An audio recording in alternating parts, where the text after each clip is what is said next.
স্বাগত জানাচ্ছি আজকের এই রহস্য উন্মোচনে। আমাদের এই গভীর ধারাবাহিক অনুসন্ধানের গত পর্বে মানে ১১তম পর্বে যখন আমরা সেই রহস্যময় গ্লাস হাউস বা কাঁচের ঘর নিয়ে কথা বলছিলাম, আর সেই দি আদার রিয়ালম বা অন্য জগতের যে অদ্ভুত সৌন্দর্যের কথা আমরা শুনছিলাম, তখন মনে হচ্ছিল আমাদের এই চীনা জগতের বাইরেও যেন বিশাল কিছু রয়ে গেছে। একদমই, এক বিশাল অদেখা জগৎ। কিন্তু আজ আমরা আরও এক অজানা গন্তব্যের দিকে পা বাড়াচ্ছি। কি এই ব্রাইট টানেল বা উজ্জ্বল সুড়ঙ্গ, যার কথা যুগে যুগে এত মানুষ বলে এসেছেন?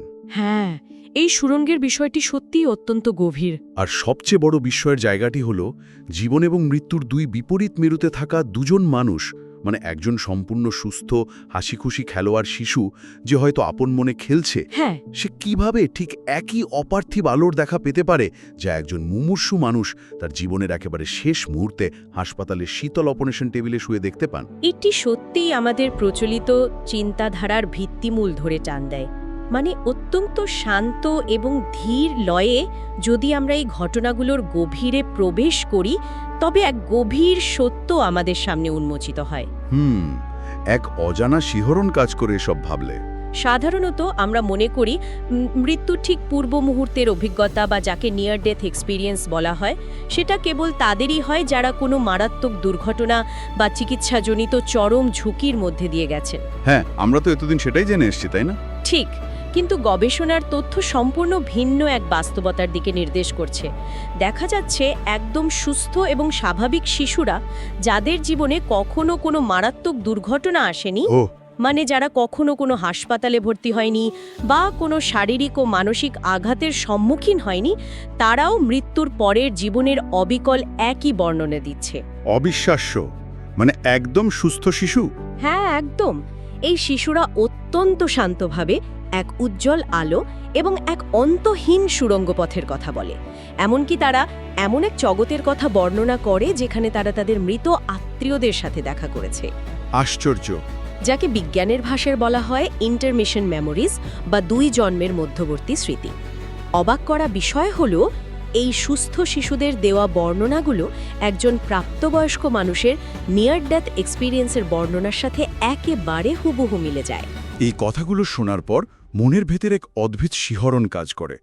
যদি এই ছোট ছোট শিশুদের মস্তিষ্ক সম্পূর্ণ সুস্থ, মানে সতেজ এবং প্রাণবন্ত হয়, তবে কিভাবে তারা মৃত্যুপথযাত্রীদের সেই অজানা জগৎটি এত স্পষ্টভাবে দেখতে পায়? এটাই সবচেয়ে বড় প্রশ্ন। কিন্তু এখানে তো একটা সাধারণ সন্দেহ থেকেই যায়, তাই না? মানে এমন কি হতে পারে না যে এই শিশুরা হয়তো টিভিতে কোনো কার্টুন দেখে বা বড়দের মুখে গল্প শুনেই সুড়ঙ্গের কথা বলছে? চিকিৎসা বিজ্ঞানে কি এমন কোনো গবেষণা আছে যা এই দুই ভিন্ন জগতের মাঝে কোনো নিবিড় তুলনামূলক বিশ্লেষণ করেছে? এটি একটি অত্যন্ত যৌক্তিক সন্দেহ। আর এই তুলনামূলক বিশ্লেষণের কথা বলতে গেলে আমাদের প্রবেশ করতে হবে চিকিৎসা বিজ্ঞানের এক অত্যন্ত রোমাঞ্চকর গবেষণার জগতে। সেটা কি ধরনের গবেষণা? ডক্টর জিম টাকেরের লেখা রিটার্ন টু লাইফ নামক বিখ্যাত বইটির নবম অধ্যায়, যার শিরোনাম ওয়াকিং অন আ ড্রিম, মূলত আমাদের সামনে এই উত্তরের দরজা খুলে দেয়। এখানেই আমরা চিকিৎসা বিজ্ঞানের গবেষক পুনম শর্মার যুগান্তকারী কাজের সন্ধান পাই। আচ্ছা, পুনম শর্মা? হ্যাঁ, পুনম শর্মা কেবল গল্প শুনেননি, তিনি বৈজ্ঞানিক পদ্ধতির আশ্রয় নিয়েছিলেন। একদিকে তিনি প্রাপ্তবয়স্কদের নিয়ার ডেথ এক্সপিরিয়েন্সের বিস্তারিত ডেটাবেজ নিয়েছিলেন, আর অন্যদিকে নিয়েছিলেন ছোট শিশুদের এই ইন্টারমিশন মেমোরিজ বা জন্মের আগের স্মৃতির বিশাল এক সংগ্রহ। তার মানে গবেষক পুনম শর্মা এই দুটি বিষয়কে কেবল উপাখ্যান হিসেবে না দেখে একেবারে তথ্য উপাত্তের ভিত্তিতে যাচাই করেছিলেন। ঠিক তাই। তিনি অত্যন্ত সূক্ষ্মভাবে একটি স্কেল তৈরি করেছিলেন এবং তিনি এই দুই ভিন্ন অভিজ্ঞতার মাঝে একটি অভাবনীয় সাদৃশ্য, মানে যাকে তিনি বলেছেন ম্যাসিভ ওভারল্যাপ, সেটা খুঁজে পেয়েছিলেন। ম্যাসিভ ওভারল্যাপ মানে বিশাল মিল? একদম। তিনি দেখিয়েছিলেন যে উভয় ক্ষেত্রেই বেশ কয়েকটি সুনির্দিষ্ট উপাদান রয়েছে। প্রথমত, সেই অন্তহীন সুড়ঙ্গ পথের ভেতর দিয়ে তীব্র বেগে ছুটে চলার অনুভূতি, সেই সুড়ঙ্গ। দ্বিতীয়ত, এক অদ্ভুত এবং গভীর মহাজাগতিক প্রশান্তি, যেখানে কোনো ভয় বা উদ্বেগ কাজ করে না। এক পরম শান্তি। হ্যাঁ। তৃতীয়ত, এক স্নিগ্ধ উজ্জ্বল আলোর সত্তার সাথে দেখা হওয়া, এবং চতুর্থত এমন একটি স্থানে পৌঁছানো যেখানে আগে থেকে মৃত প্রিয়জন বা পরিচিত আত্মারা অপেক্ষা করে আছে। অবিশ্বাস্য। এই প্রতিটি ঘটনা কি দুটো ক্ষেত্রেই মিলে যায়? আশ্চর্য রকমভাবে মিলে যায়। প্রাপ্তবয়স্করা মৃত্যুর খুব কাছাকাছি গিয়ে যা দেখেন, সুস্থ শিশুরা জন্মের আগে সেই একই জগতের স্মৃতি নিয়ে পৃথিবীতে আসে। এই তথ্যগুলো তো আমাদের অস্তিত্বের চেনা ধারণাগুলোকে একেবারে উল্টে দিচ্ছে। তা তো বটে। কিন্তু বিজ্ঞানীরা তো প্রায়শই বলেন যে নিয়ার ডেথ এক্সপিরিয়েন্স হলো আসলে মৃতপ্রায় বা বিকল হতে থাকা মস্তিষ্কের এক ধরনের হ্যালুসিনেশন বা দৃষ্টিভ্রম, মানে অক্সিজেনের অভাবের কারণে।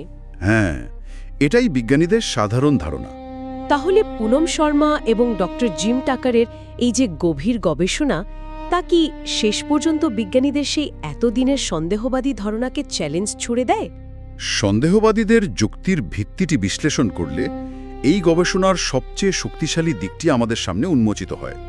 সন্দেহবাদীরা সবসময়ই দাবি করে এসেছেন যে মস্তিষ্ক যখন কাজ করা বন্ধ করে দেওয়ার উপক্রম হয়, যখন হৃদস্পন্দন থেমে যায় বা মস্তিষ্কে অক্সিজেনের চরম সংকট দেখা দেয়, তখনই মানুষ ওই উজ্জ্বল আলো বা সুরঙ্গে দৃশ্যগুলো দেখে। মানে একটা বিকল হয়ে যাওয়া যন্ত্রের মতো, অনেকটা সেরকম।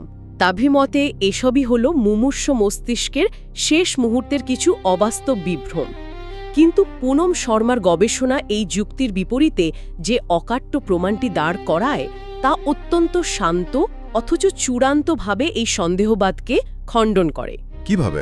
কারণ যে সুস্থ এবং স্বাভাবিক শিশুদের কথা আমরা আলোচনা করছি, যারা হয়তো বাগানে খেলছে, তাদের মস্তিষ্ক কোনোভাবে অক্সিজেন সংকটে ভুগছে না। হ্যাঁ, একদম। তাদের মস্তিষ্ক সম্পূর্ণ জীবন্ত, সুস্থ এবং বিকশিত হচ্ছে। অথচ সেই সম্পূর্ণ জীবন্ত মস্তিষ্কের অধিকারী শিশুরাও ঠিক একই সুরঙ্গ, একই আলো এবং একই প্রশান্তির অভিজ্ঞতার কথা জানাচ্ছে। ওহ, আমি বুঝতে পারছি। এটি অত্যন্ত যৌক্তিকভাবে প্রমাণ করে যে এই দৃশ্যগুলো কোনোভাবেই একটি অসুস্থ বা মৃতপ্রায় মস্তিষ্কের রাসায়নিক দৃষ্টিবিভ্রম হতে পারে না। অবিশ্বাস্য। তার মানে আমাদের এই চেতনা কেবল আমাদের মস্তিষ্কের খাঁচাতেই বন্দী নয়। একদমই না।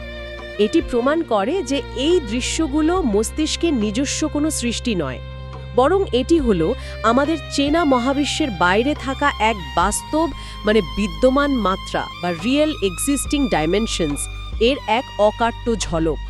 কি অপরিসীম বিস্ময় জাগানো এই উপলব্ধি!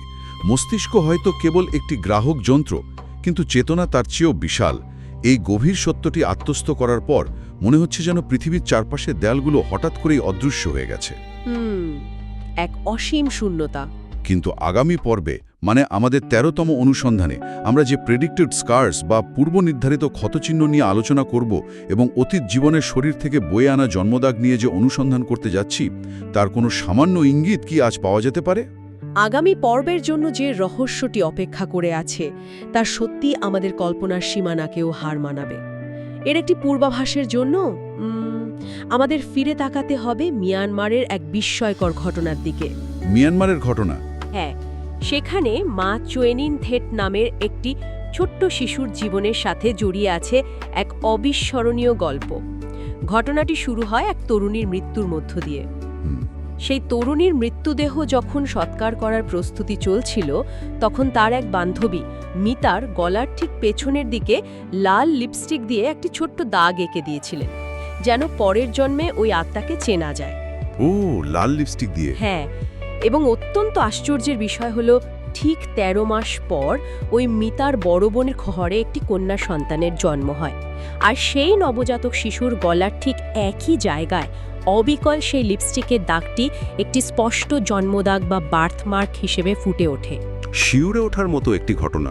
শুধু তাই নয়, সবচেয়ে শিহরণ জাগানো তথ্যটি হলো কিভাবে মাত্র 4 বছর বয়সী সেই শিশুটি, যে কিনা এই জীবনে ওই আত্মীয়দের কাউকে কখনো দেখেনি, সে অবলীলায় সেই মানুষটিকে চিনে ফেলে। মানে সেই বান্ধবীকে চিনে ফেলে? একদম। যখন সেই বান্ধবী, যিনি আগের জন্মে গলায় ওই দাগটি দিয়েছিলেন, তিনি একদিন ওই বাড়িতে আসেন, 4 বছরের শিশুটি তাকে দেখা মাত্রই চিনে ফেলে এবং তার নাম মেন্ট ধরে ডেকে ওঠে। আশ্চর্য। এই ঘটনাটি আমাদের প্রমাণ করে যে কেবল স্মৃতির সুরঙ্গই নয়, কখনো কখনো শরীর এবং আত্মিক সম্পর্কগুলো মৃত্যুর সেই সীমানা অতিক্রম করে নতুন জীবনে ফিরে আসে। এক অদ্ভুত সুরেলা এবং স্নিগ্ধ বিস্ময়ে আজ মন আচ্ছন্ন হয়ে আছে। জীবন এবং মৃত্যুর মাঝখানের এই অজানা সেতুটি যেন আজ আমাদের চোখের সামনে এক নতুন রূপে ধরা দিল। এক মহাজাগতিক রহস্য। আজকের এই গভীর অনুসন্ধানের শেষে আমাদের শ্রোতাদের কারো কি কখনো মনে হয়েছে এমন কোনো অব্যাখ্যাত আলোর কথা, যার সাথে এক অদ্ভুত আত্মিক টান অনুভূত হয়? অথবা শরীরে থাকা কোনো জন্মদাগ কি কখনো মনে করিয়ে দেয় অন্য কোনো সময়ের, অন্য কোনো জন্মের না বলা কোনো গল্প? হয়তো আমাদের অস্তিত্বের শেকড় আমাদের ভাবনার চেয়ে অনেক বেশি গভীরে প্রতীত। ভাবনার বিষয়। এই মহাজাগতিক রহস্যগুলোর সাথে যুক্ত থাকতে দৃষ্টির আড়ালে এর এই ধারাবাহিক অনুসন্ধানে সাবস্ক্রাইব করার জন্য অত্যন্ত বিনীতভাবে অনুরোধ করছি। আমাদের শ্রোতারা তাদের মূল্যবান ভাবনাগুলো এই পর্বের মন্তব্যে জানাতে পারেন। আজ এ পর্যন্তই। এই গভীর রাতের শান্ত আশ্রয়। আসুন চোখ রাখি এক নতুন দিগন্তে, দৃষ্টির আড়ালের রহস্যময় জগতে। আরো ভিডিও পেতে সাবস্ক্রাইব করুন আজই। সাথে লাইক, কমেন্ট আর শেয়ার করতে ভুলবেন না। আমাদের এই পথ চলায় আপনাদের পাশে চাই। সাবস্ক্রাইব করুন দৃষ্টির আড়ালে।